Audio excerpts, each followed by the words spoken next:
That's when I play this speed, I say, oh, the voice is much lighter of this.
Begin by unrolling your drawing on your workbench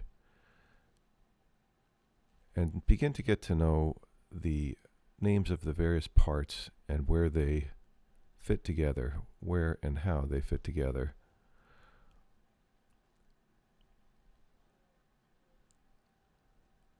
Take your bottom and lay it down on top of the drawing, aligning the perimeter of the bottom panel with that shown on the drawing.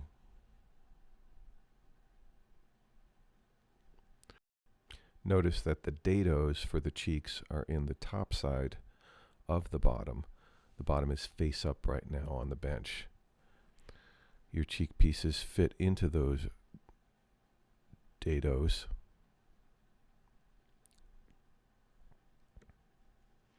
Here's the right cheek fitting into the dado on the bottom panel. Make sure that it's flush on the front and on the back. And then one by one, take your case pieces and figure out where they go.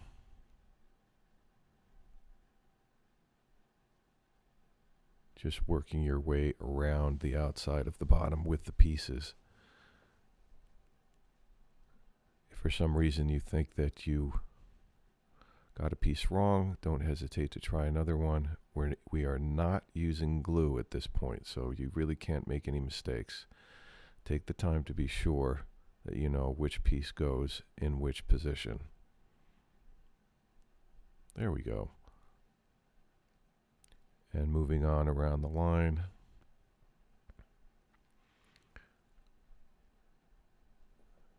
Your right case front in place against the cheek.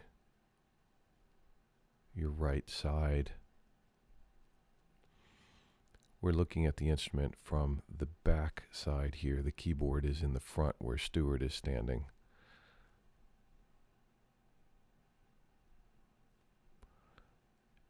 Your back angled piece of the left side.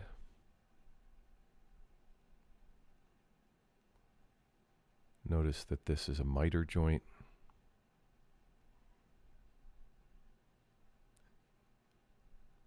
And then finally we're going to drop the very last small piece in the back to close up the perimeter of the case. And for now we're just standing them there. They're standing without any glue or fasteners, just so that we can get to know how things fit together.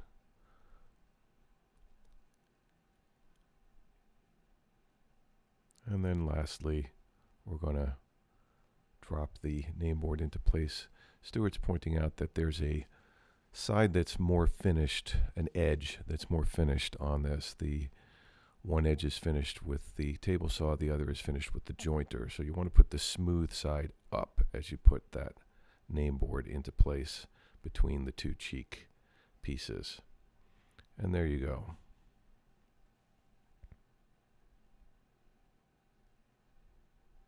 Looks good.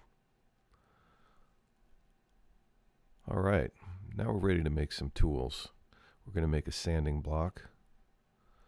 Peeling the back off our sticky sanding disc, we'll place one of our scrap blocks down on it and trim it with our utility knife.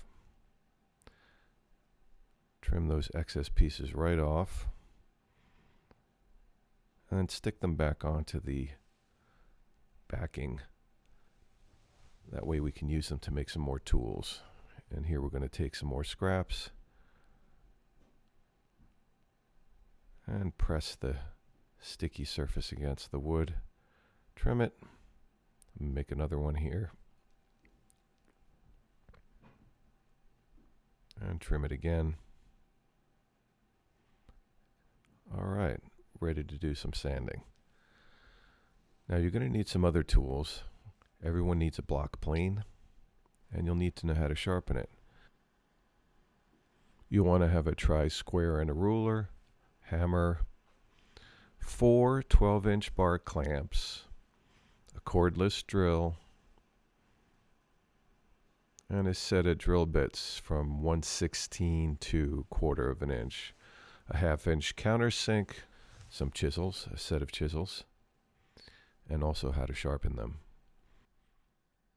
It will be useful to have a cabinet scraper and to know how to sharpen it. You will also get a lot of use out of a bench hook if you take the time to make it. It's very simple, 3 pieces of wood. Stuart's going to show us how to use it here. It provides a quick and secure way to hold your workpiece still while you apply the tool to it. It won't go flying over the surface of the bench. Step 1. Drill the bottom for the cheeks. Lay your bottom on the bench with support blocks beneath. Make sure the dado is facing upward. Notice the keyboard is facing Stuart with the longer side on his right. The dados are facing up. Okay, we're going to be drilling for these screws. We need to drill them in such a way that the threads do not grab in the bottom. We're only using these screws to clamp the glue. So we want the screws to pass through the bottom nearly without grabbing at all, except for the head of the screw. And in that way, they're going to pull the bottom hard against our cheek pieces. Okay, so let's go ahead and mark the holes we need to drill. Make sure that you mark those first holes back from the edge so that you don't accidentally split your bottom. Give yourself a little room there. And then we'll do the back side as well, back from the edge. This is an arbitrary amount. Make it about 1 inch. And now divide the longer of the cheek slots into 5, making room for 5 screws.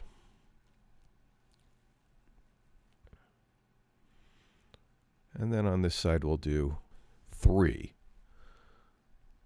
Okay, now let's make a cross tick right in the center of the groove, right in the center of the dado. Over to the other side. Notice how Stuart is using his fingertip as a marking tool when he's working off an edge. Okay, we're ready to go. We're going to chase those holes with an awl. We really want our drill bit to find the center without wandering. And you'll see this process on pretty much every hole that Stuart drills during this process. And then he follows up his awl to be super secure. He takes a punch with one of his hammers and puts a real good dent there. Okay, now we're going to go ahead and drill. And it's real easy to find those center marks with the tip of the drill. This is a brand new drill bit, and you notice that the bottom wants to climb up the drill bit on the sharp spiral of the bit. We're drilling right through and down into our blocks below. See, it lifts the bottom right up because it's so sharp. A little sanding block in the grooves. The drill will have left certainly some bits of grain, torn grain lifted up. We want to make sure that it's all nice and flat. Our cheek pieces absolutely have to sit perfectly flat on the bottom of that dado. Take the time to make sure that it's nice and clean there. You see we have a little blowing tool. You can use a vacuum, whatever you want, but just make sure that all the debris is gone and our cheek pieces fit perfectly. Flip over the bottom, and now we're going to work on a couple details on the underside. These are things that are just easier to do now while we have the bottom upside down. We're going to mark out the location of the plexiglass support blocks that we use during construction, and we want to make sure that we don't accidentally locate them in the dado. So we're going to mark with a line the outside edge of the dado, and we're going to do it on both sides of the keyboard.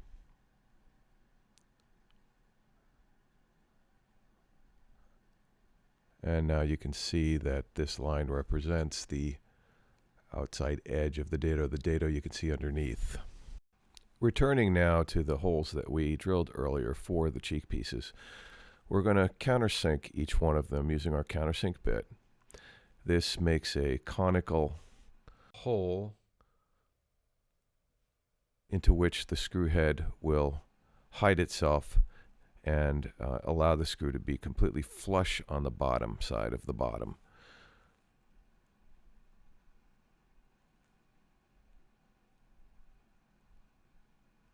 And there you go.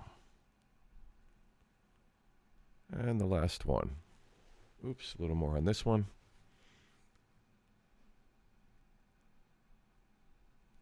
And the last one. Okay. Find a plexiglass support block, a brass screw, and a washer, and thread them together, passing the screw first through the washer and then the pair through the plexiglass block, and hold them up to a drill bit like so, and mark with a piece of tape the depth that we need to drill. We don't want to go all the way through the bottom with this. Now, using your block, your plexiglass block, put yourself safely outside that line that we drew earlier, make a mark, and that's where we're going to drill. Now notice as the drill goes down, the tape whips around and helps to blow some of those chips out of the way, but most importantly, that tape tells us where to stop drilling so we don't accidentally go all the way through and come out the other side. Use your screwdriver, tighten it up, and you see you're well outside that line that we marked earlier that represents the dado on the other side, so we don't have to worry about our screw getting in the way. Okay, moving over to the other side. Again, we mark out the location of our block and take our drill with the tape on it, drill just till the tape arrives at the work surface. And now we're ready to put our block in.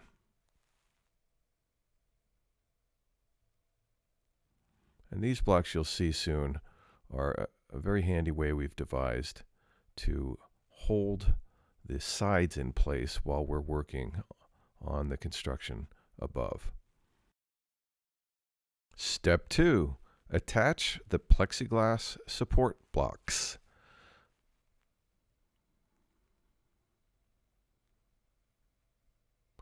Okay, so in fact, we're going to attach one of these little support blocks at each corner. And here you see Stuart threading together a support block. He's already drilled the hole, and he's going to use his screwdriver and tighten it down against the bottom. Notice how he's oriented the block at a 45-degree angle, bisecting the angle. And that one's ready to go. We're going to do one of these at each corner. Drill the hole, thread the screw and washer through, and tighten it so that it bisects the angle. You notice his blocks have a lot of glue on them. He's been using them for other projects. So make your way around the instrument now with your drill and be sure that there's a block at each corner and that each block is oriented so that it bisects the angle. The block should be nice and tight against the bottom. It should not be possible to spin the plexiglass block around once the screw is tightened up against it. Last couple here. Now you'll notice that Stuart is using a combination drill bit and countersink in this particular shot. Some of you woodworkers may already have a tool like that. It's perfectly fine to use if you know how to use it. But if you don't have one, don't worry, because you could still get the job done using the drill bits as we showed you before. Okay, tightening up that last one. Great. Now we're ready to move on.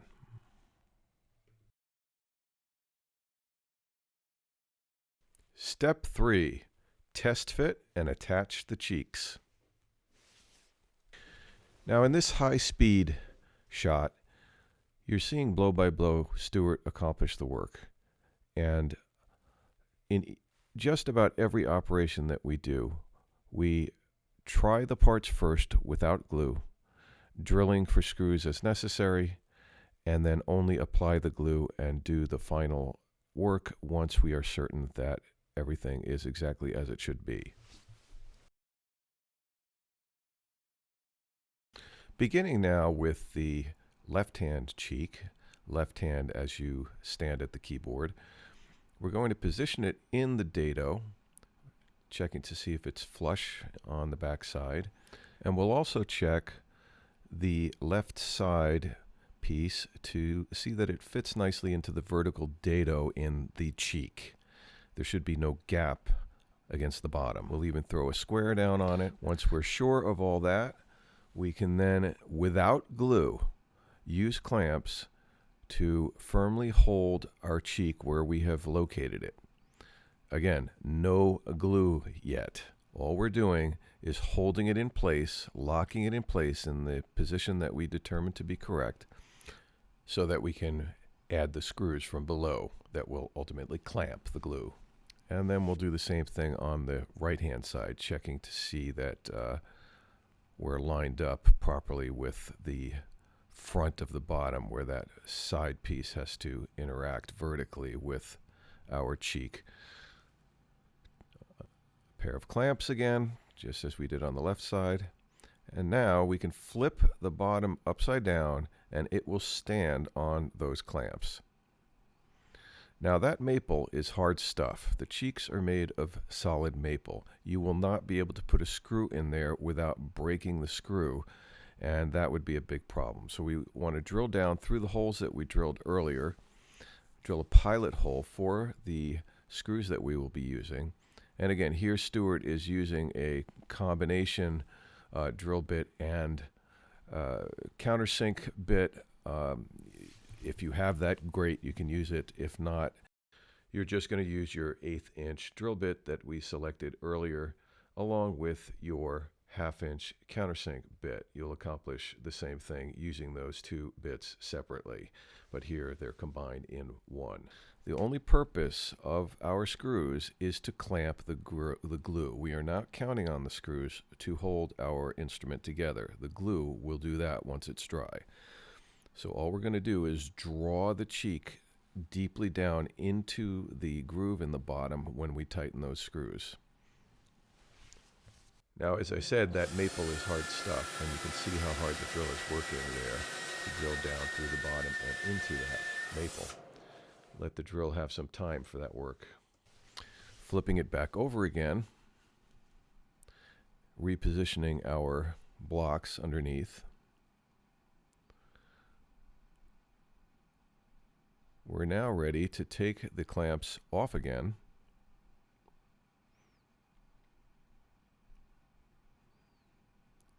And we're going to spread some glue. But first we want to make sure again that we've cleaned out that groove, because the drilling may have caused some little bits of fiber to be pulled up in the groove. Once done, apply the glue.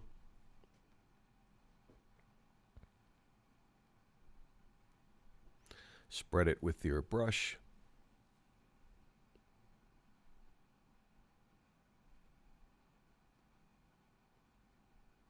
And don't be afraid to use a lot of glue. It's easier to clean up the excess glue than it is to try to disassemble a partially dry joint that didn't have enough glue in it to begin with.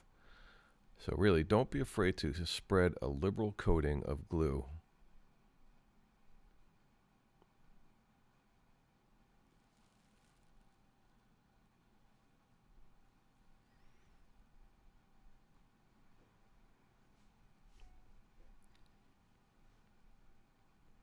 Drop it into the groove.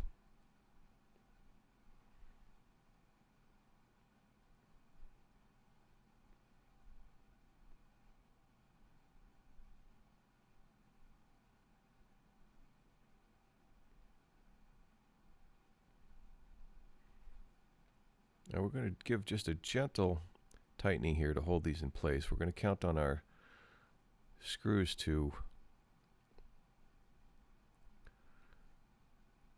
relocate exactly where we were before.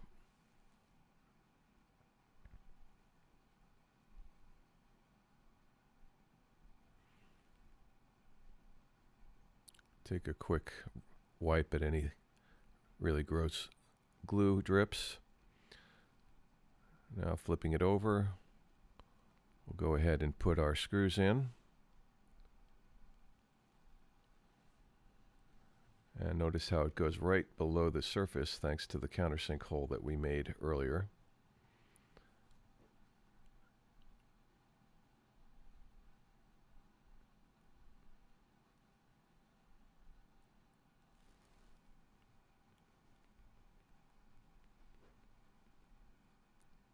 And when that screw goes in, you'll see how nicely that joint is clamped up. Flip it back over again, and we'll do the left-hand side. The clamps are no longer necessary because, again, it is the screws that are clamping the glue. Go ahead and clean up all the squeeze out with a wet rag.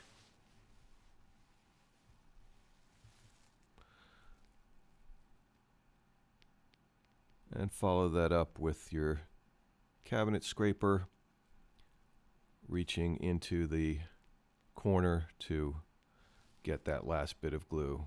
There you go. That's what the cabinet scraper looks like. That's a small one. You can also use a chisel for that. On to the other side. Spread the glue. Again, be liberal. Don't be afraid to put too much. Always apply glue to both surfaces.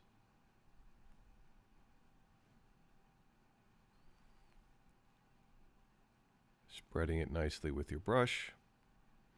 And if it's a warm day, you may have to move along pretty quickly here. We happen to be doing this in winter, and that's given us a little bit more working time, but you should be able to work at a comfortable pace, even if it is warm out. Go ahead and place your clamps gently. You can see we're getting some nice squeeze out there.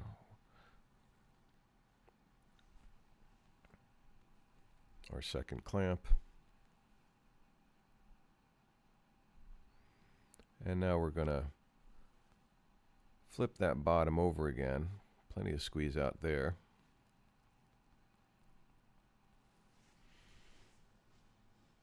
And put our 3 screws in.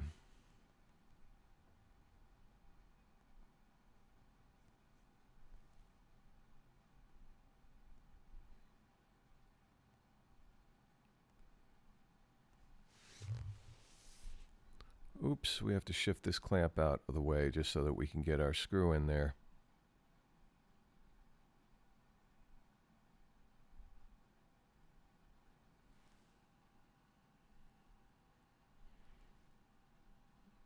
And the last one.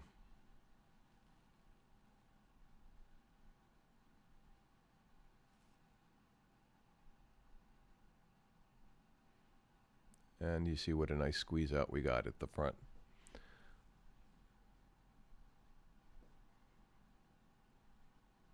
Now, with those screws in, we can clean up our glue and remove our clamps.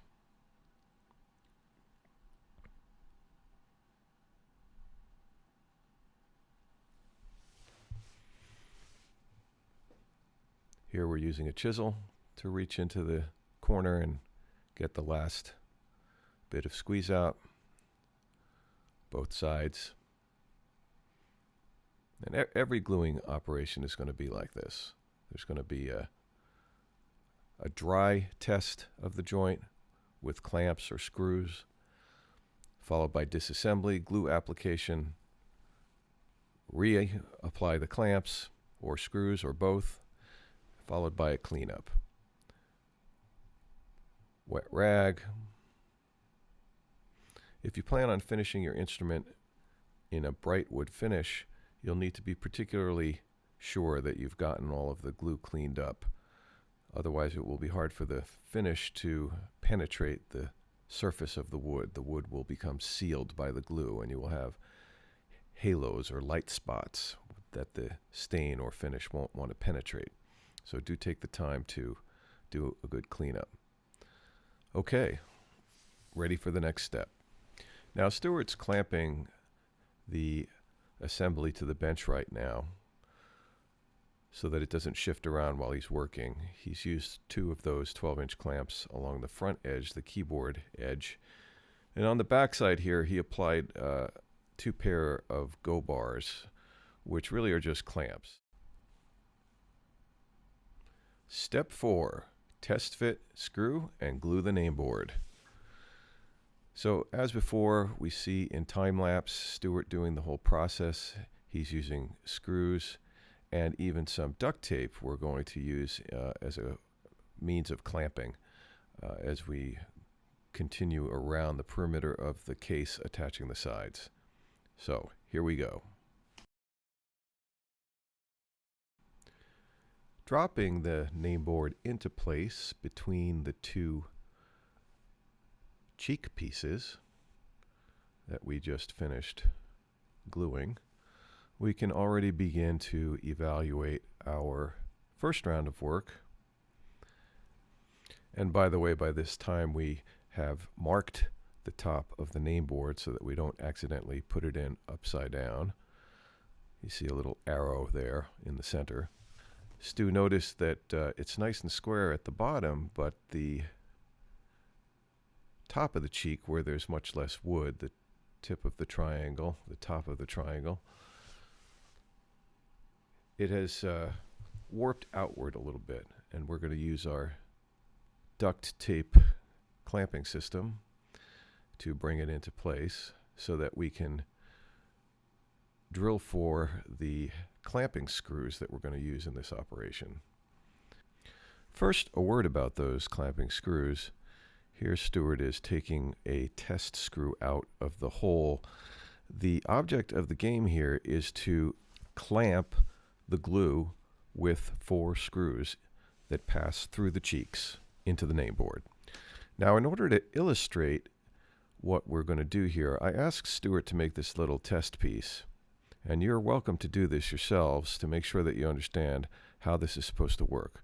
But the screw has to pass completely through the cheek without getting hung up, because the only thing that wants to grab on the cheek is the head of the screw. That way, when the screw is tightened, it will draw the joint closed. If the screw gets hung up in the hole, it actually could hold the joint open. When well prepared, the screw should easily pass through the hole like that. Now, to drill for this one screw, a number 6 1/4-inch wood screw, I'm going to use 3 bits. One of them is going to cut the core of the screw, leaving the threads to grab, and the other is going to completely remove enough material to allow the shank to pass through without grabbing. And then finally we have our countersink screw, which is going to cut the conical shape for the head to fit into. Okay, find the center and then transfer that mark to our mating piece. Mark a crosshatch.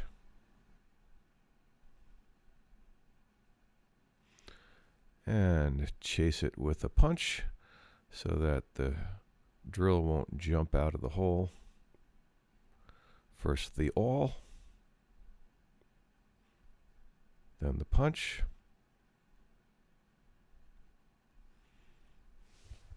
They don't call it rock maple for nothing. And now, using a piece of tape, we'll hold the pieces together temporarily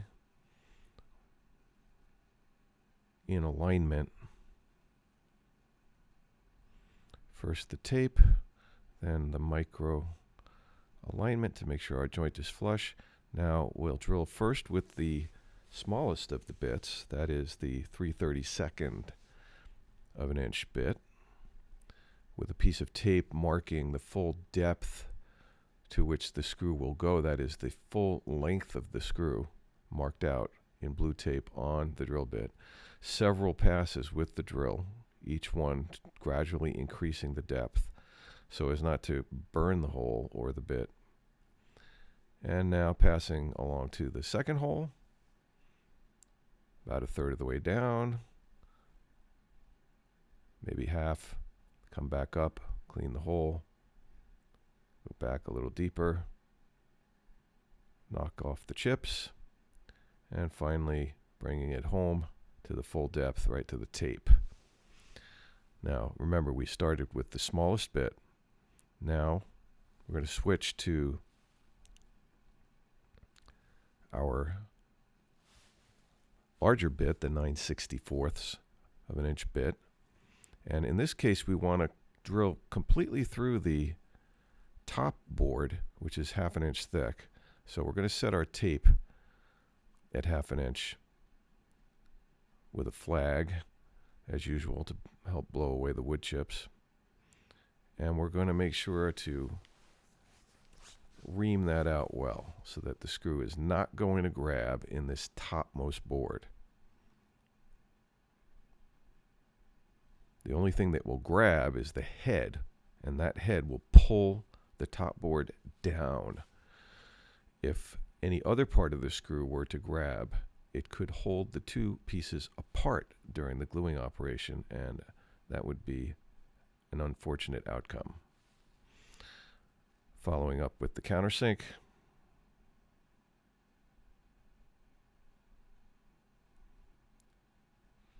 Now, lubricating the screws with some beeswax, Stuart is making his job a lot easier. Now, if you have a candle around the house, you can use that.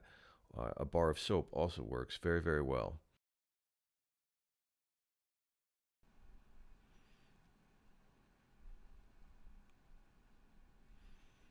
And the second screw goes in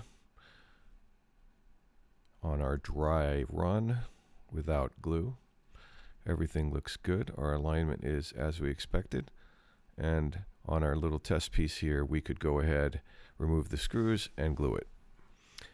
Now Stuart is using his screw sink to accomplish in one pass what took us several drill bits to do. It's not a perfect world. He still will need to use the screw sink in combination with one more drill bit, but it does save changing one drill bit, so it is a little bit faster, and this is how it goes.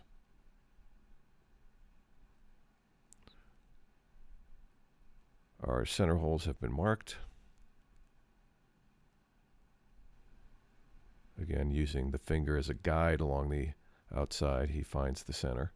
No need to use a ruler for that.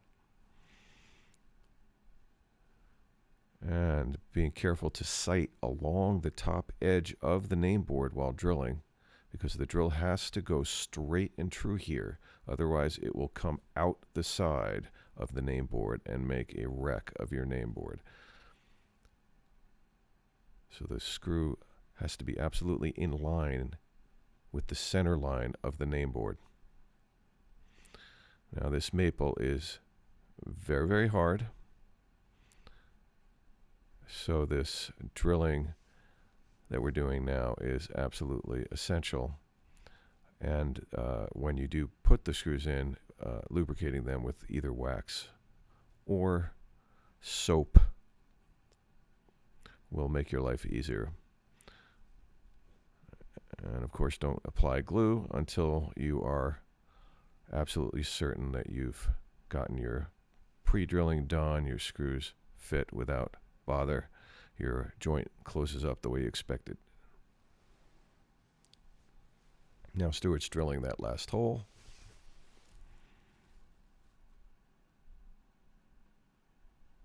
And he's ready to come around and follow up his screw sink with a pass using the 9/64 drill bit. Because just as before, we want to make sure that the drill does not get stuck or grab in the cheek at all. So he's drilling just through the 1/2 inch thickness, and he's doing it by eye here. He did not put any tape on there.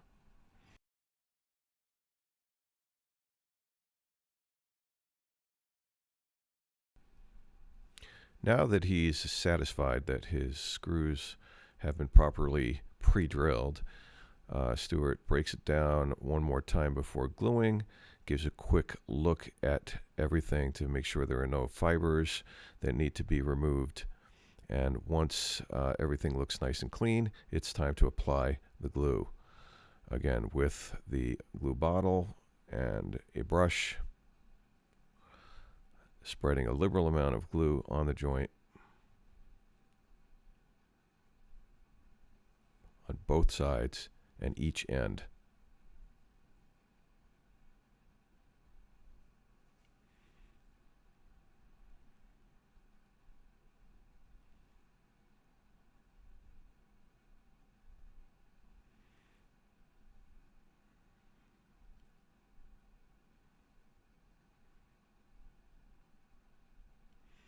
Bringing the glue around the corner a little bit on the front side, because the nameboard does fit into a dado, so it has a little bit of surface contact on the front side as well.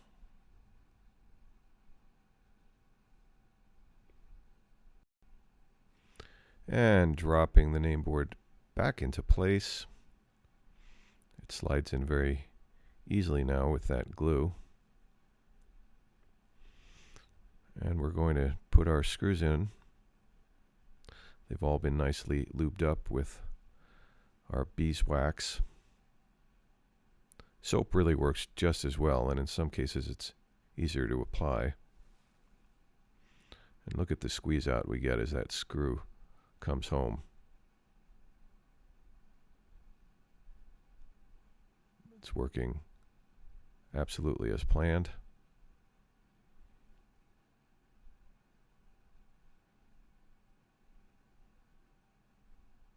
You can see that that screw is not grabbing at all until it gets to the head, and then at that point it sucks it right in hard against the nameboard with a nice squeeze out. Grab 2 more screws, go to the other side. You see our little problem at the top there. Stuart noticed that the nameboard wasn't flush on the backside. Definitely a good thing to check. The screws might have been enough to pull it home, but tapping it with the hammer sure did the trick. Notice he backed that up with a block so he didn't make a hammer blow against the inside of the nameboard. And I expect to see a nice squeeze out here, and there it is. And the top should be even more impressive with that large gap to start with.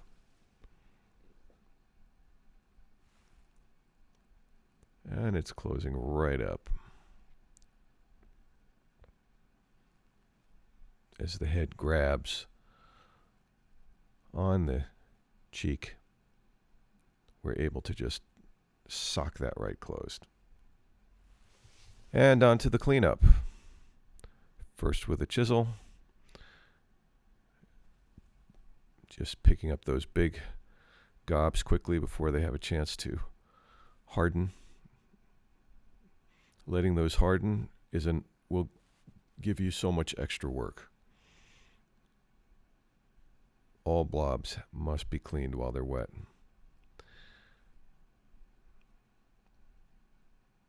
Some people say it's a little bit easier if you wait until it becomes a chewing gum consistency.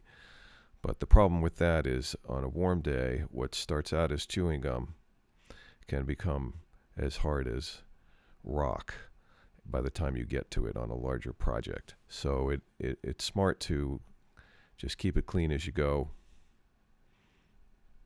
Don't leave any drying, dripping glue unattended. Follow up your initial work with a cloth again, as before.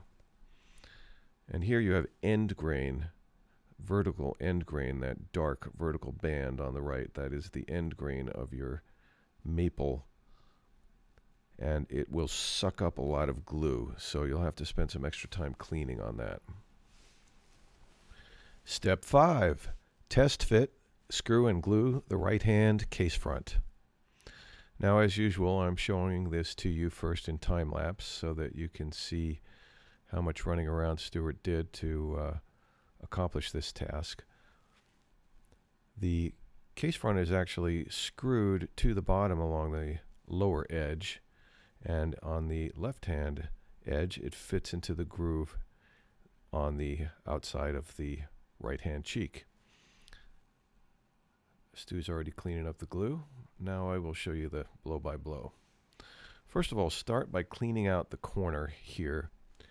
There may be some blobs of glue that got onto the plexiglass support.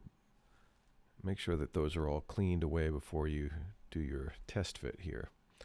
Now, in doing the test fit, the first thing that we discovered is that the bottom is sagging a little bit on the right hand side, so Stuart's putting a block, an extra support block under there to bring it up to square. Now trying again the test fit without glue.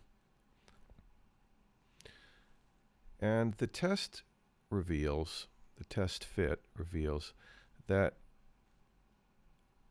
we have a little bit of a gap between the bottom and our part because we didn't get our vertical dado in the cheek perfectly aligned with the front edge of the bottom.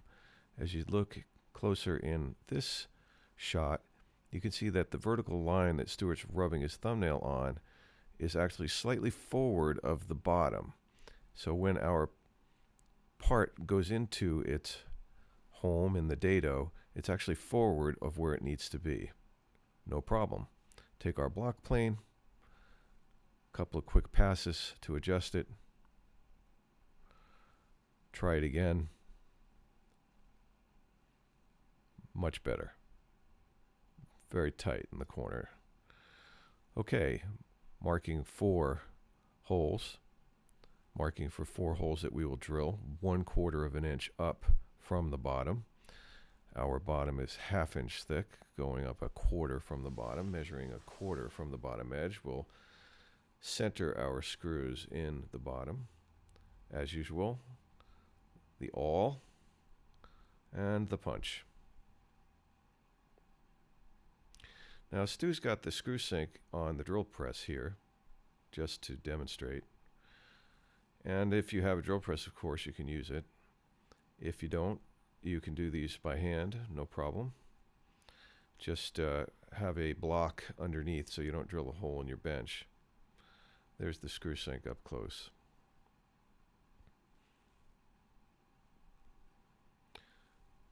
sanding on the inside to make sure that there are no fibers that are going to hold our joint open. We put it into place, and now we're going to tap it, make sure it's fitted as well as we want, and now screw it, still without glue. This is still our fitting and test fitting. We refer to this as our dry run.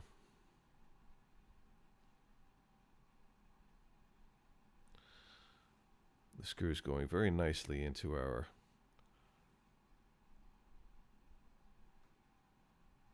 countersunk holes. And the fourth screw in. Looking everything over before disassembly and glue, we decide to add a little shim under our right hand block to close a gap at the top of the case. Watch the shim and the closure. Okay, we're ready to take that side off. Run some sandpaper over our screw holes. Make sure there's no rough edges or fibers protruding that are going to hold our joint apart. And things look pretty good. And blowing it off, we're ready to get rolling. Making sure too that our screws are well below the surface there.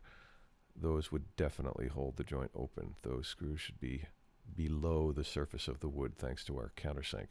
Stu's just running a chisel over the along the bottom of the dado just to make sure there's nothing else that could possibly hold our joint apart. Now, onto the glue. Squeeze with the bottle, spread with the brush, as before. Plenty of glue. Don't be stingy. Applying to the front edge of the bottom now. And with the brush,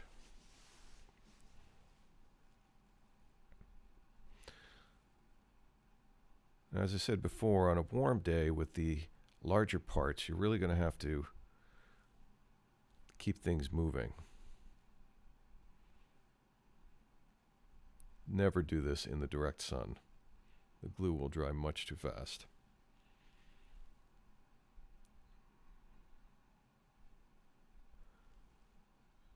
The end grain on the maple will soak up a lot of glue. So Stu's making sure he puts extra glue there, going over it several times. Okay, sliding it into place.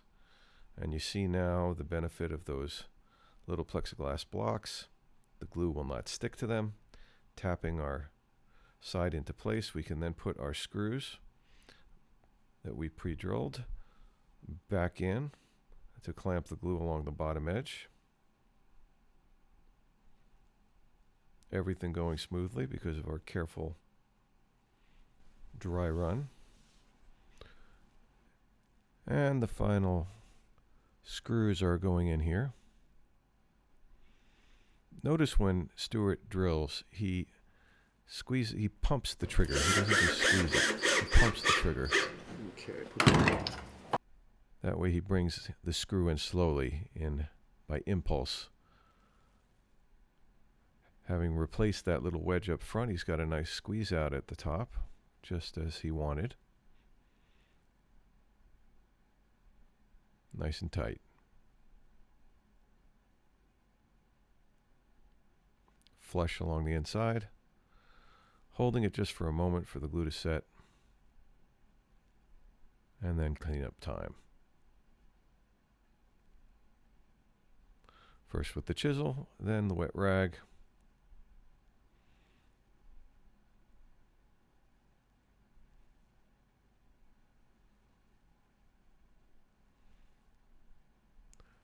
This time using the little scraper blade.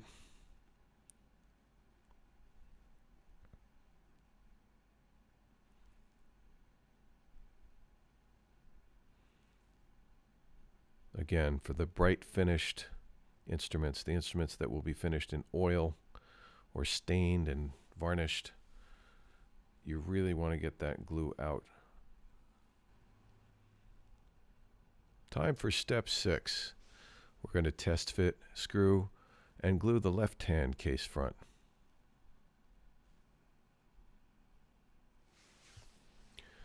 As you can see in the time lapse, Stuart spent quite a bit of time fitting the left-hand case piece.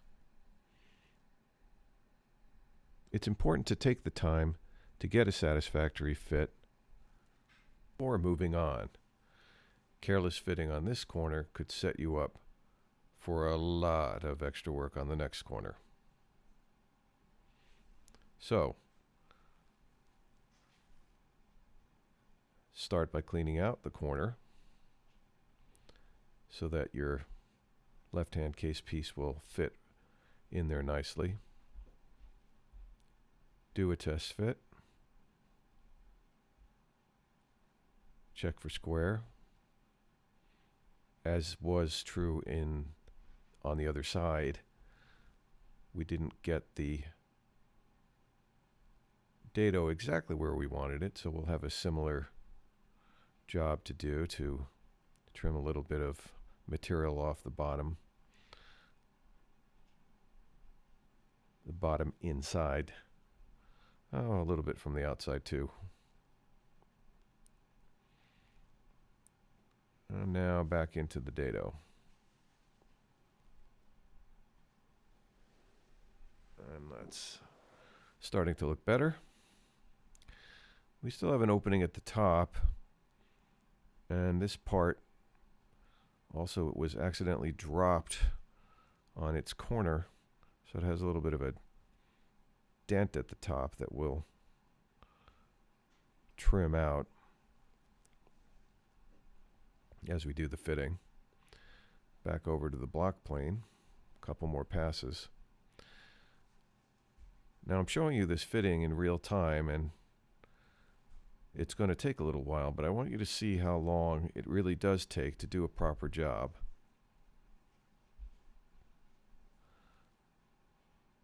Checking the fit again, evaluating.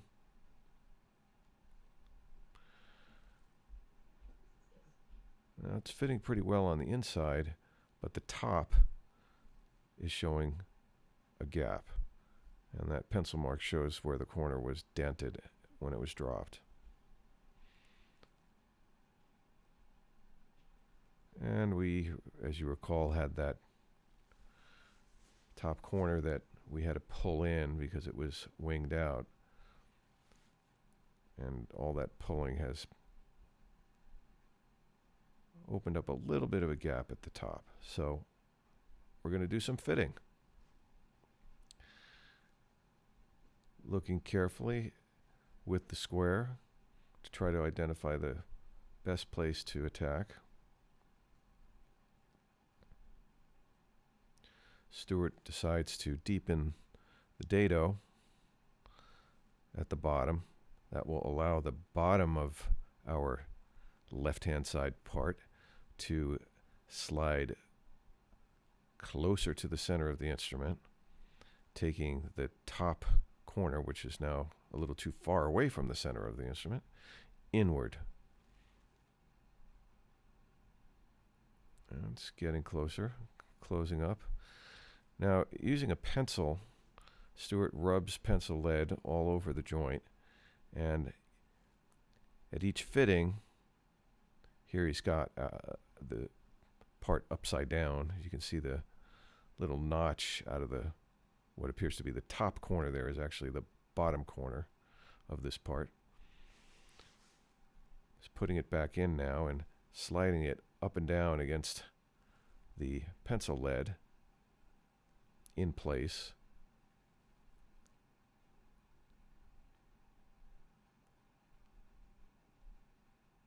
Very nice fit at the top now, getting much closer. But Stuart, the perfectionist, really wants to have it be absolutely perfect. He takes it back off and scrapes away. Now what the pencil lead does is it comes on the high spots on the and allows you to see the places that still need to be scraped. As you scrape off the high spots, the low spots get closer, a low spot being the gap at the top, for example. So as you scrape off material from the bottom corner, it allows the top corner to move in closer and closer until it's tight. So in fact, that dent at the top, we never touched that with the scraper blade really. Stuart worked on the lower corner instead, and that slowly brought that upper corner in. Now see here he's working on the lower corner. In fact, he's holding the side upside down. The part in his hand is actually, when it goes into place, as you see, flips it over to orient it properly. That little notch always goes down and getting much, much tighter in the corner.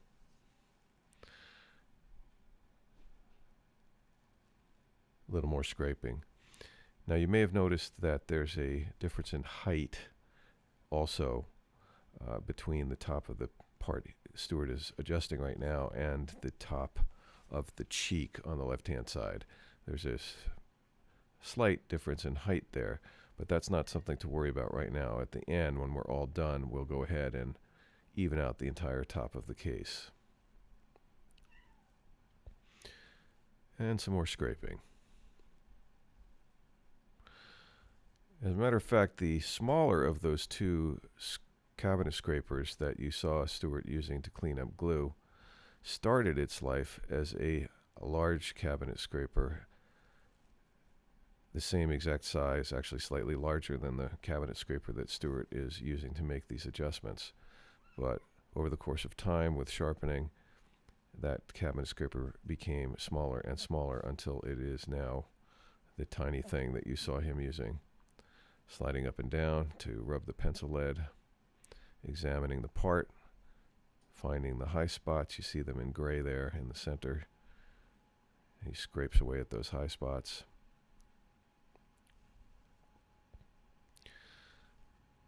It is a little tedious to do fitting work, but it's rewarding too when you put the parts together and you see that you called it right, you scraped in the right place, and the fit is getting better and better.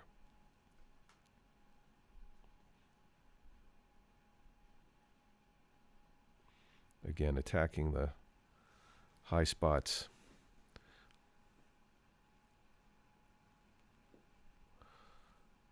Okay, we're ready to clean up the dado using one of our sanding blocks. This is a sanding block around the edge of which we wrapped the sandpaper so that we can actually use it on edge. Choosing a drill bit now to allow the screw to pass completely through the maple side without grabbing. Got our drill ready to go. We've marked 1/4 inch up from the bottom, 2 holes. We're going to hit those with the awl and then give them a shot with the punch. And now for drilling. You can either do it with the screw sink, as you see here, or you can use the drill bit and countersink combination that we showed earlier. And we're all ready to go. Our holes are countersunk and drilled. Still without glue, we screw it together.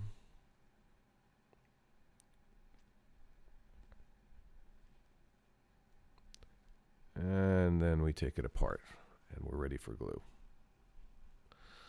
Applying the glue liberally as usual.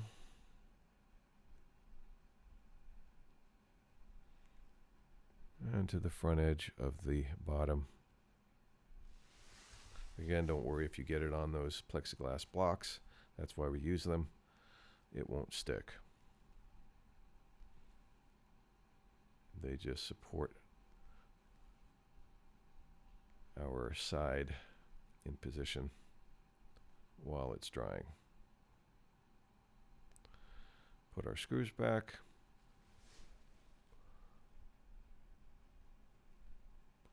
Now this particular side, as it turned out, even though it's smallish, required the most fitting of all of the sides. That can happen. But now we have a rather nice fit on the top. Clean off the glue. As before, first with the chisel or scraper, following it up with the rag.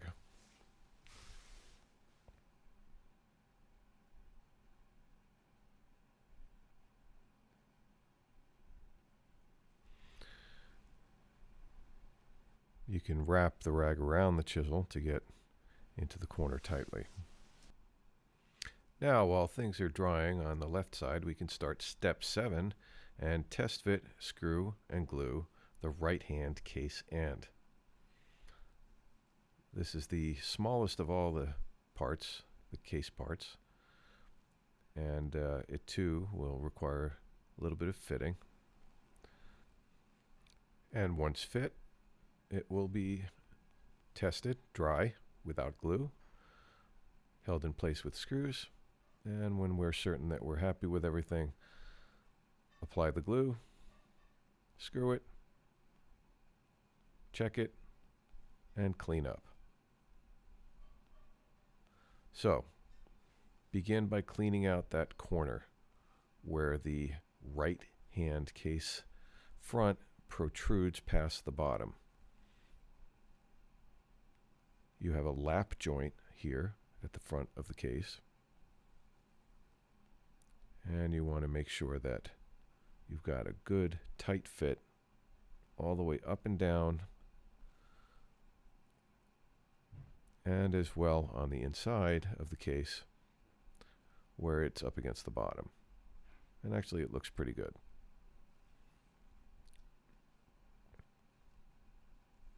Checking it for square.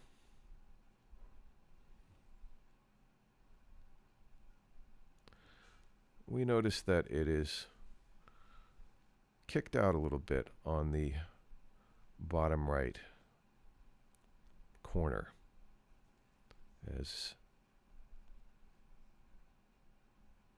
So we mark with a pencil to show where the top edge of the bottom is located. And we're going to clamp a little shooter board to the inside surface of our right hand case end. A couple of clamps to hold our shooter board in place.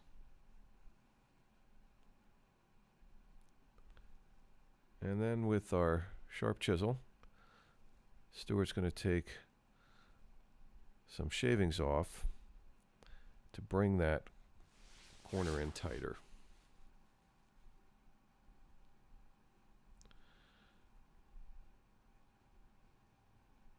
And out of the clamps and back for a test fit. And it's much improved. Looks like it could go just a bit more. And so we set the shooter board up again. A couple of shots with the plane. See those nice shavings that are coming out of Stuart's sharp plane. And our test fit again. Nice and flush there now. Looks good.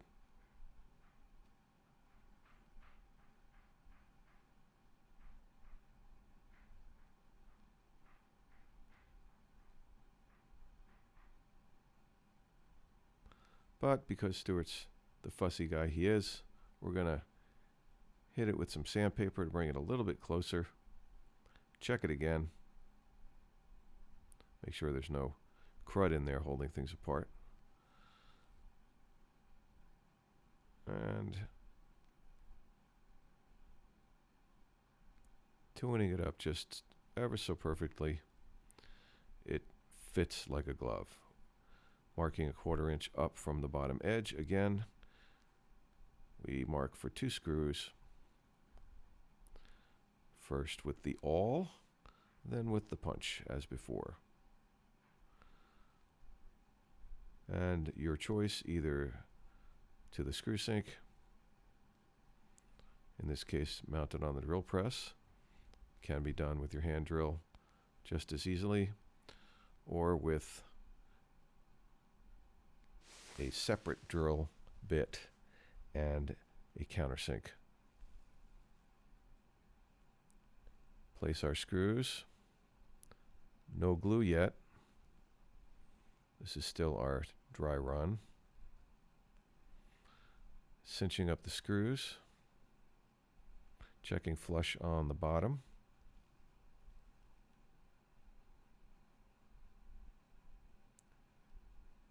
And then, once it looks good, we're going to take it apart. Ready for glue. Now this time for clamping around the corner, we're going to make use of duct tape.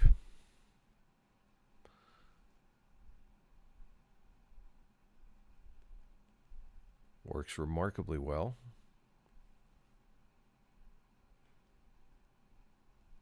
That joint closed up very nicely. We apply the glue, spread it with our brush, applying it into the lap joint. This is end grain here, so we'll want to make sure we get a lot of glue in there and really give it some time to drink in and reapply perhaps.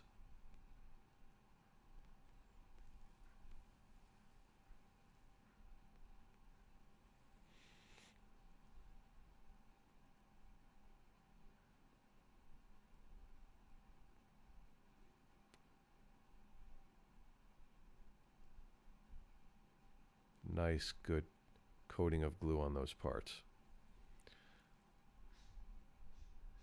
Applying to the end grain of the bottom here. So again, generous portion of glue. Here we have end grain of our maple side.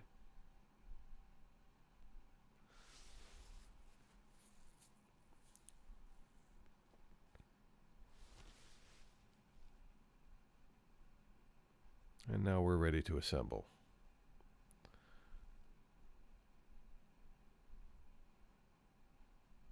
Squeeze it into place. Cinch up the screws. Notice Stuart squeezes the trigger in bursts, again as before. Nice squeeze out along the joint and on the bottom. You can see it dripping down on the bench now. A quick cleanup with the chisel before we apply our clamping tape around the corner.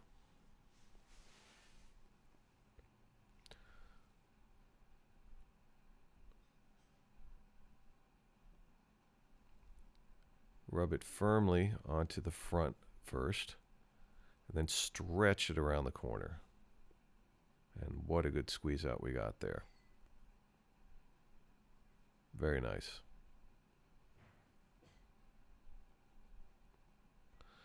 And we're going to do one coming back in the other direction. This time rubbing onto the end first, and then wrapping and stretching around the corner. And we got a squeeze out in that direction as well. Quick scrape with the chisel, take off that excess glue, and proceed with the rest of cleanup.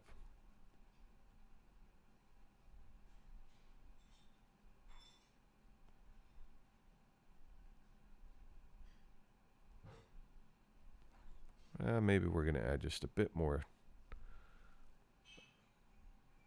of a clamping tape, starting this time from the front and pulling. There we go. And we got a little bit more squeeze out there. Now moving right along to the left-hand case end, we begin step 8. And in step 8, you will see a lot of familiar things. We will test fit. We will use duct tape. Here, Stuart explores some alternate techniques with the duct tape, an alternate anchor point, and the use of a block to exert more pinpoint pressure on the joint. And this, when properly done, allows us to get a good clamping of our joint. So let's get started. First, as usual, cleaning out the corner, making sure there's no dried glue on our plexiglass alignment blocks. This glue is still wet from earlier this morning when we glued the left case front in place. This is a spot that, despite our attention, we had actually missed. So fortunately, it's still nice and wet and easy to remove. And we do our test fit. Now, in the case of this left-hand case end, we were rather lucky because it fit rather well and didn't need any special scraping or planing to finish the fitting. Testing it in multiple planes with the square, we see that it's right where it wants to be, tight against the bottom, and vertically the joint looks good as well. So we proceed to drilling. Of course, we marked out first, as we did before, 1/4 inch up from the bottom, and screwing it in place now for our dry run without glue. We can fine-tune our clamping. Now Stu is about to put that second screw in, and he's checking beneath to make sure that it's flush and down hard on the plexiglass block before bringing that screw home. Up top now, looking at our lap joint, we are trying to exert a little bit more pressure to close that joint. And here we've put a block behind the tape. This allows us to give a bit more pinpoint pressure. We also are running the tape down from the top of the case end to our cheek below on an angle like this. It's pulling the top of the case. Here it is from the back view. You can see the tape running down diagonally. And that has really helped to close our joint such that we're ready to glue. So we pull it off, apply our glue as before. Again, with the case ends, there's a lot of end grain involved. This vertical surface is all end grain. This horizontal left end of the bottom is all end grain. The basswood bottom in particular will suck up a lot of glue. So make sure that you apply plenty. Applying to the mating surface here. And I've skipped some of the detail that I put into some of the previous shots, but we've, of course, been careful to sand the drilled case end surface on the inside to make sure that there are no bits of wood protruding that would hold our case end away as we try to sock it in with the screws. And now we're ready to squish it into place. Our screws applied from below. Again, Stuart is squeezing the trigger.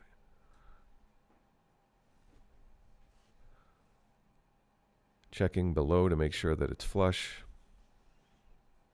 Doing the outside screws first, and then the center screw.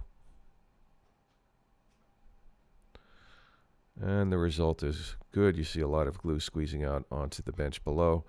The top of the case is open as we expected. There was a little bit of a spring open there. That's why we came up with our little bridge technique here.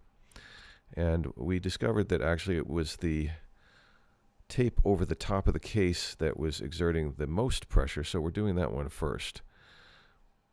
And we push the joint closed with our finger and then use the tape to hold it in place. And look at that squeeze out. Beautiful. We are nevertheless going to add another piece of tape as before, applying it firmly to the side of the case first, putting our block against, and pulling it around the corner while pushing from the back side with our other hand. And there you see, even more squeeze out. All right, well, our joint looks good. We're going to proceed to clean up. Clean up as before, first with the chisel,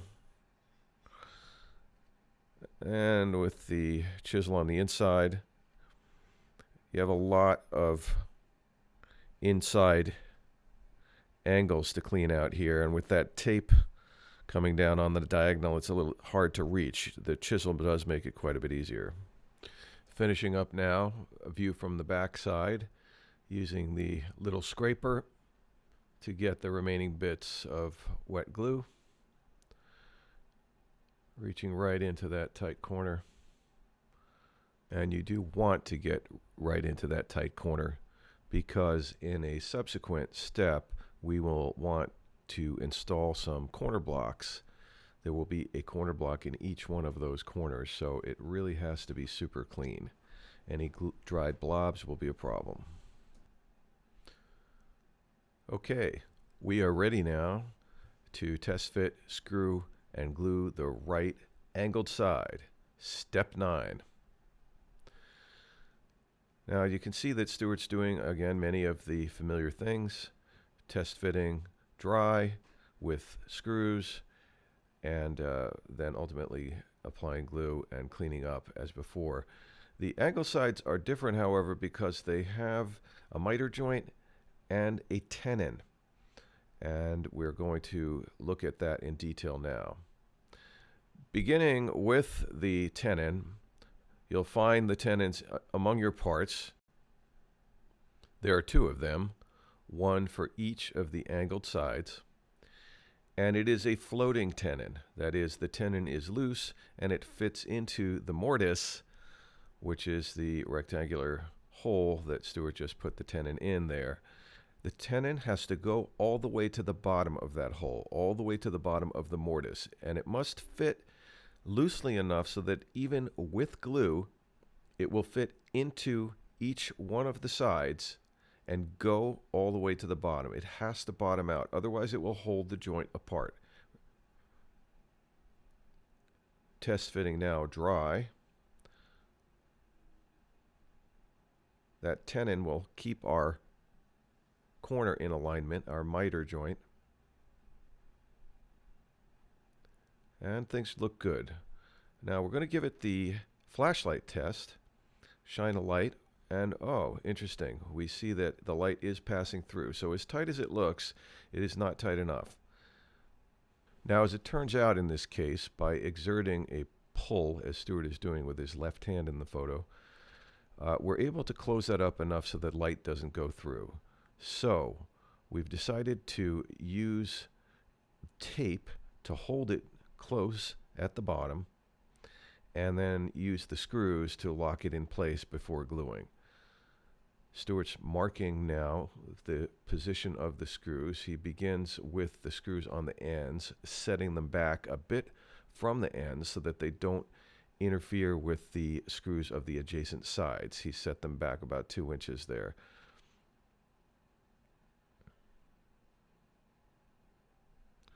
Transferring, using his marking gauge, he's transferring a 1/4 inch mark, measuring up from the bottom. And he'll do his usual stick it with the awl, followed by his punch.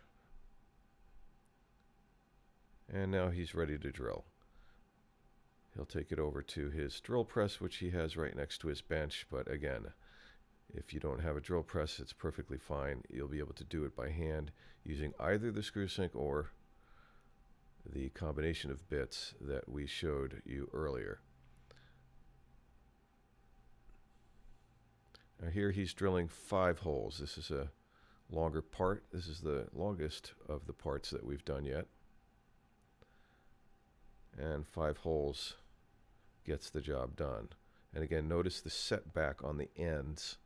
If he made those holes too close to the ends, left and right, he'd be at risk of hitting the adjacent screws. Quick bit of sandpaper, cleaning off the inside, setting it into place with the tenon. And now we're going to use duct tape on the bottom. Now the way to do this is Stu's going to apply the duct tape to the surface of the slanted side, and then he's going to pull and wrap the tape all the way around the corner in the front. That's exerting a nice solid pull there, giving it the flashlight test, and it's just fine inside. There's no light passing through. He's happy with that. We're going to put in our screws, and again, exerting a pull as he puts each screw in.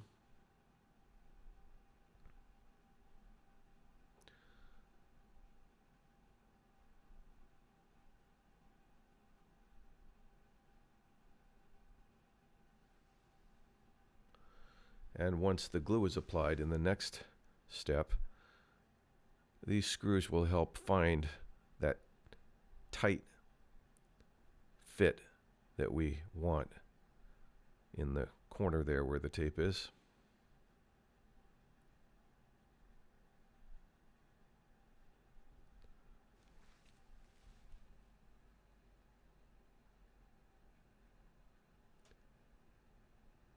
And the last screw. And you see how nicely the side is sitting on the plexiglass block. Okay, take it back apart.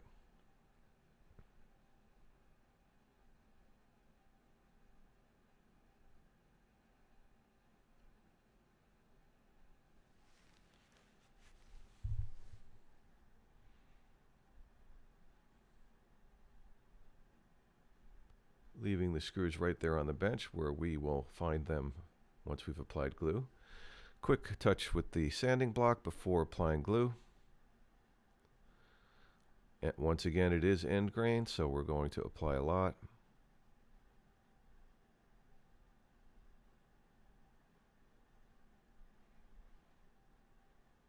And showing this to you in real time so that you have an idea about the pace that you will be working at.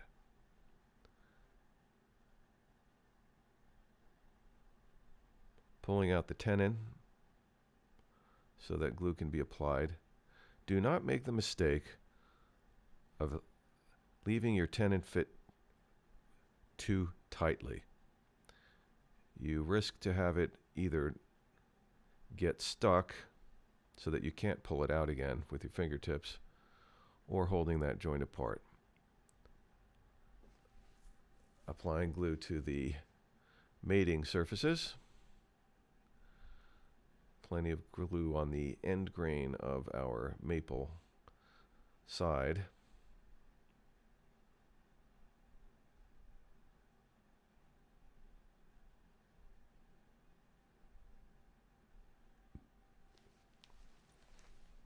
And now, squishing it together.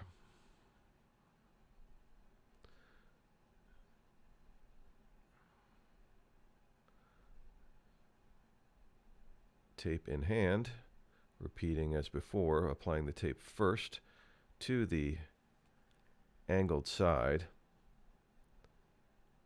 then pulling hard and wrapping right around the front.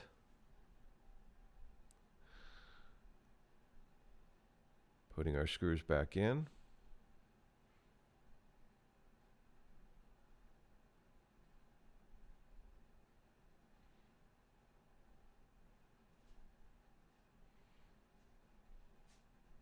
And you'll notice perhaps Stuart checking flush beneath to be sure that he is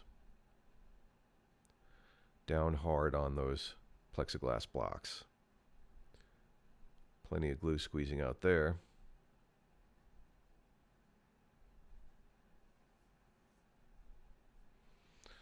So we'll add a little bit more tape to the top of the case here to make sure that our mortise and tenon joint is tight. Once again, applying first to the angled side, then pulling it shut and wrapping the tape around the corner. And we had a little squeeze out there, nice. See the tape wrapped right around to the front side.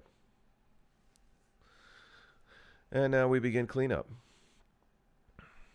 As before, cleaning on the inside is particularly important because we will be installing blocks here on this side. This is the side where your tuning block will go, your rest plank or your pin block. And it has some oak supports underneath it as well. So all of that requires that the corner at the bottom there, where the bottom meets the side, be completely clean. Absolutely no blobs of glue. So following up there with the rag, scraper, chisel, everything to be sure that it's perfectly clear.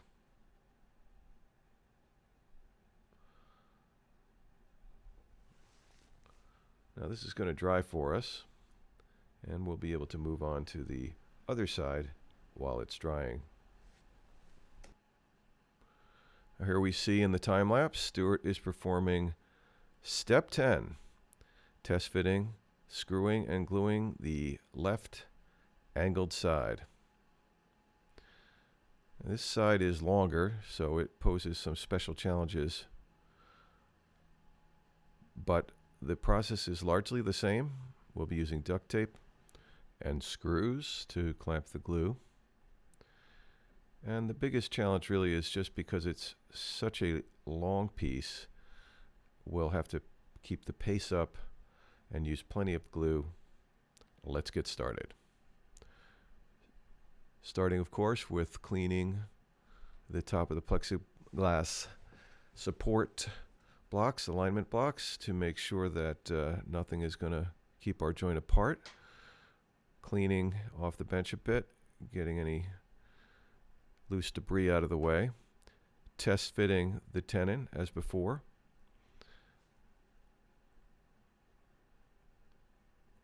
Has to be plenty easy to get it in and out. And there, it's so easy it just fell out. Now in this case, it fit very easily into the left end, but it was rather tight in our left angled side. So what we did is we sanded a bit just on the side that goes into the left angled end, without sanding so much on the side that the edge that goes into the mating mortise and the test fit. Looks good. Now, it wouldn't be fair of us in showing you how to construct this if we didn't encounter some problems ourselves in construction. And here we encountered the problem that in checking square, we ended up with a gap along the bottom edge, which we fixed with a shim. There it is, fixed. Can't even see it anymore. Applying the shim. It's only about 1/16 of an inch, but this allowed us to have a nice tight joint along the bottom while maintaining square. And that is the important thing to remember. The squareness or verticality of the joint of the side will ensure that the joints fit well. Marking, as before, for our screws, 1/4 inch from the bottom, using the marking tool to scribe a line.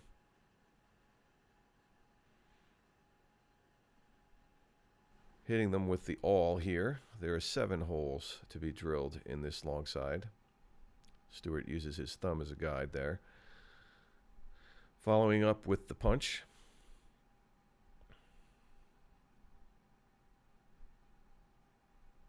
And taking it to the drill press.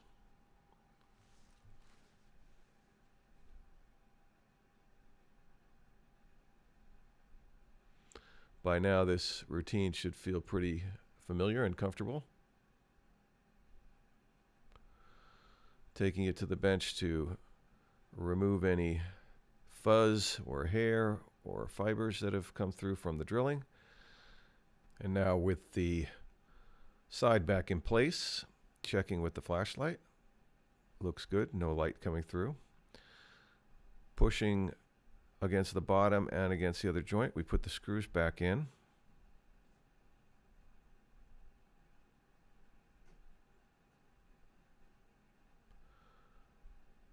One on each end, and now we'll do the ones in the middle.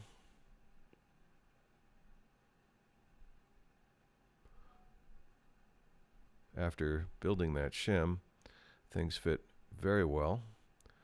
Stu taps on the screws just to set the points in.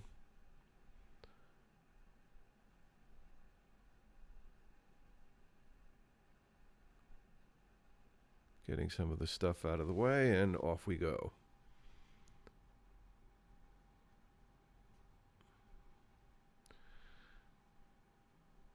These virginals being built around the bottom require that you do pay some attention to humidity when it comes time to do construction, because the bottom panel will change dimension significantly with changes in humidity. These panels were, the bottom panels were glued up at about 47% relative humidity, and we were working on a rather dry day, and that's why we ended up needing to add that little shim. Now, taping around the top, we find that it's not quite doing it for us, and the other tape from the previous joint is in the way. So we're going to go ahead and take that off now. That glue is dry.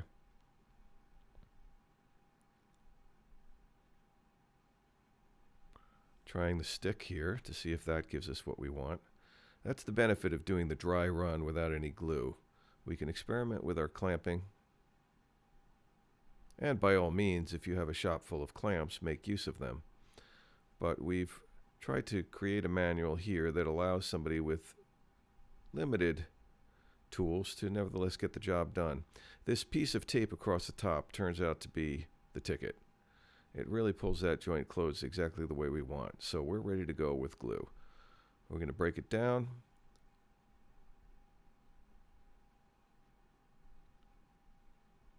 Stu taking a shot with the balled up tape. I think he did miss that garbage can.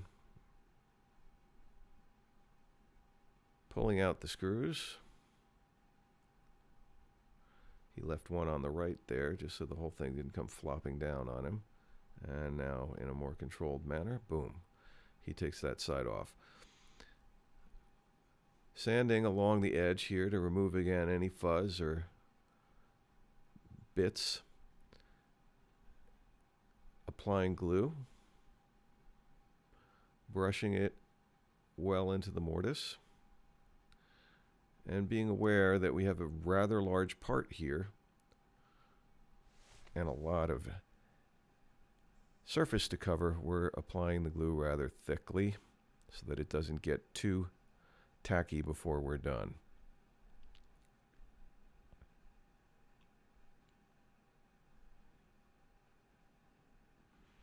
You can't even see our shim in this shot now with the glue.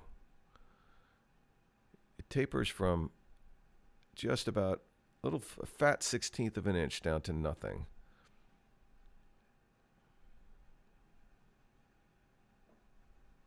And Stu made that shim from a piece of scrap wood.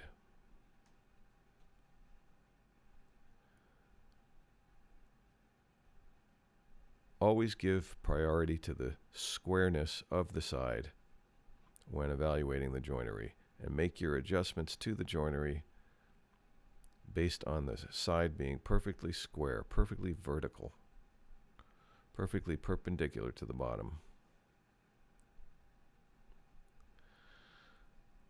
And plenty of glue on this end grain and into the mortise.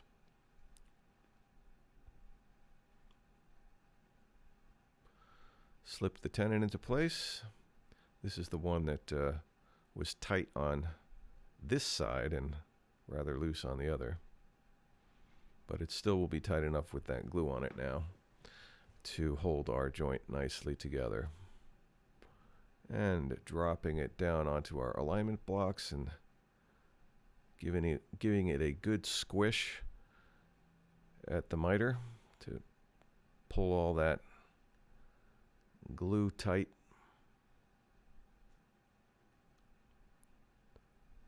Stu takes a quick stab at the excess glue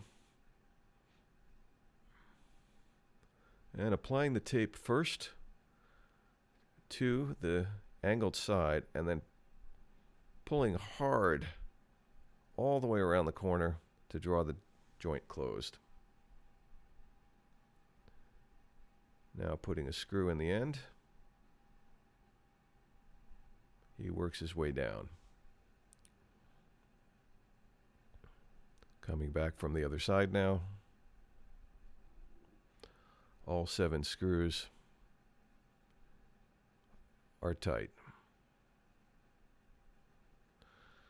Now we're going to do our across the top tape. Applying first to the angled side, making sure it's stuck well, and then pulling hard across, over, and down the front side. And we did get a nice squeeze out, which Stuart just whisked off. Doing another piece of tape with that block for a little extra pressure right on the miter. That, in fact, was so successful that our first across the top tape went slack, so we're going to add another. You can see it slack hanging. All right. That is nicely tightened up. That miter is perfectly tight at the top. Plenty of squeeze out all across the table, as you can see. And we can start cleanup.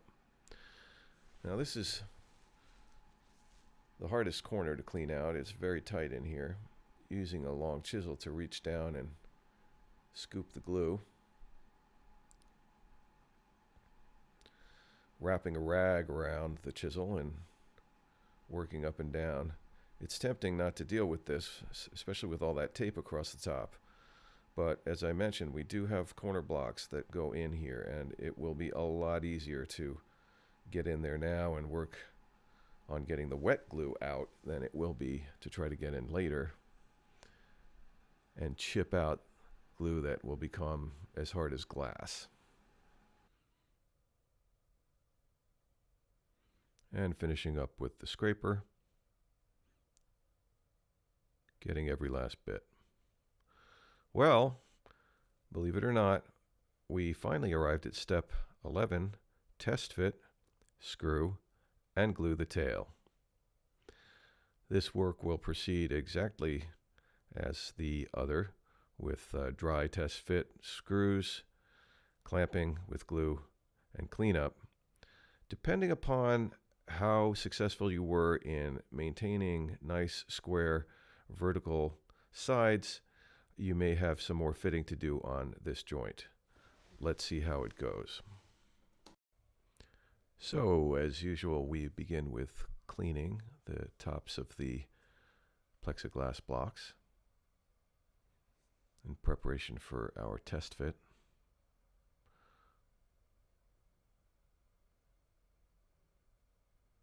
There's a little bit of wet glue still there, since we did this all in one morning. So having a look at our joint, we see at the bottom it's a bit open. So we decide to shorten the overall part, the tail piece here. We're going to make it a little bit shorter while maintaining the angle. And we're going to do that with our belt sander. Now you could do this by hand, but we have a belt sander, so we're going to show you this way. It's a very small amount we need to take off. First we check to make sure our sander is perfectly square. Now we're going to set our angle, happens to be 80 degrees. And we're going to hold our tail up, make sure that that angle does indeed look like it's right. We're going to mark a tiny bit that we're taking off. It's less than the thickness of the pencil tip there. Just like a hair, couple of sheets of paper.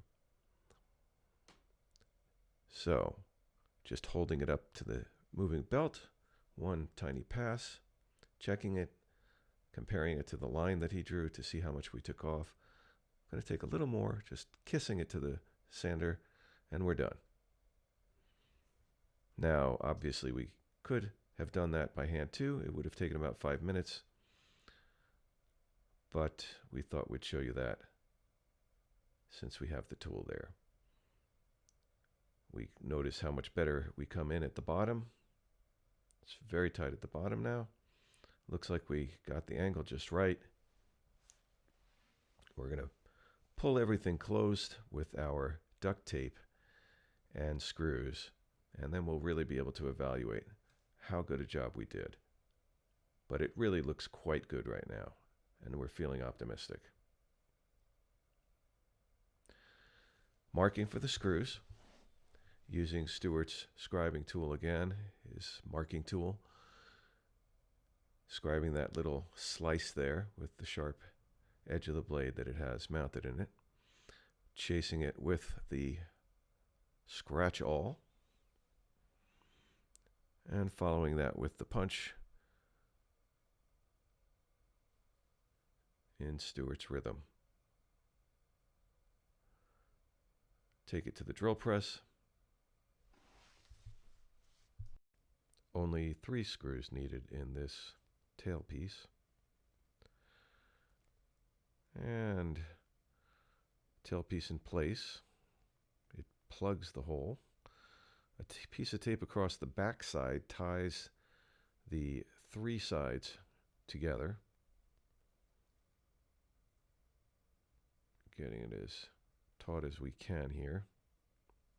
But it doesn't really draw the joint closed. That we do with a piece of duct tape going from the key well area in the front of the instrument, bridging all the way across the back, wrapping around and grabbing onto that tailpiece and pulling it towards the center of the instrument. That causes the angles to close in upon each other and tightens up the joint nicely. So, we're satisfied with that. Time to spread some glue. And as we get going with the glue, notice that we have the center there. That is the tail end of the cheek. We'll get some glue on it too. And this is all end grain there on the end of the cheek, so we'll hit it again. And going up each one of the sides, each one of the angled sides, getting glue into the mortise. We did ease those tenons earlier to make sure that they would fit without jamming.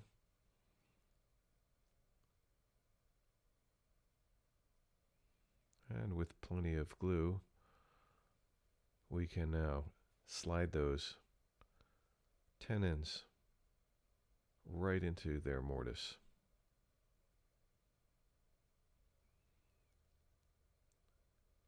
The other one squirts out some glue as it goes in. And we now can apply glue to our tail section itself.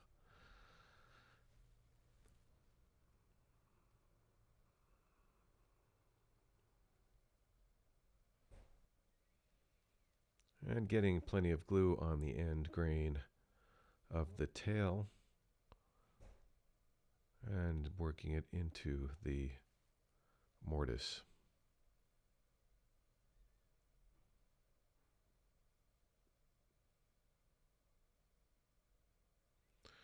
We started putting this case together at 8 a.m. and we're finishing about 4.5 hours later at lunchtime.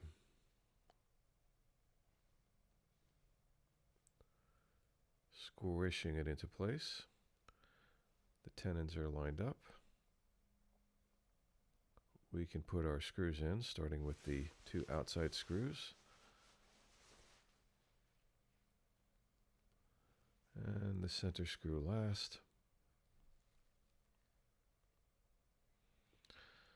Now we want to tie these 3 case parts together. So we're going to wipe off the excess glue on the outside there so we can stretch a piece of duct tape laterally across all 3 of them. Now this really won't draw the joint tightly closed, but it will tie the 3 of them together. There we go.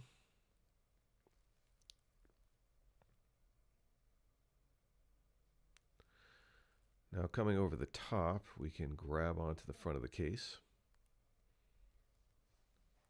and stretch our tape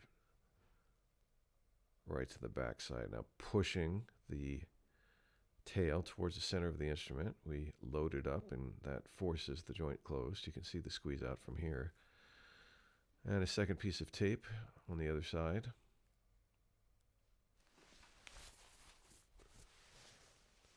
Again, shoving the instrument towards the center loads up that joint and closes it nicely.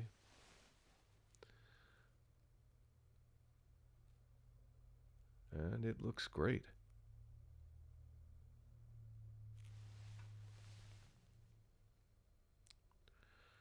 We'll put another piece of tape on the outside for good measure.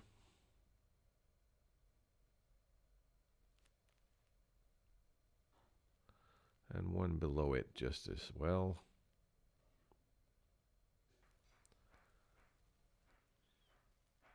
And that looks nice and secure.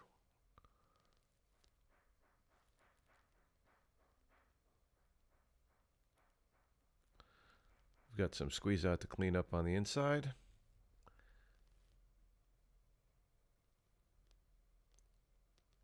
And that done. We got a last little bit of squeeze out to take care of on the outside. And we did it.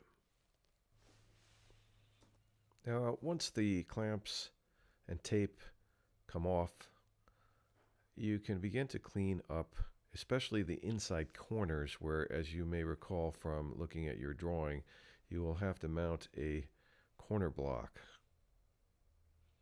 So take the time now as you're cleaning up after your successful case assembly to have a good look at those corners.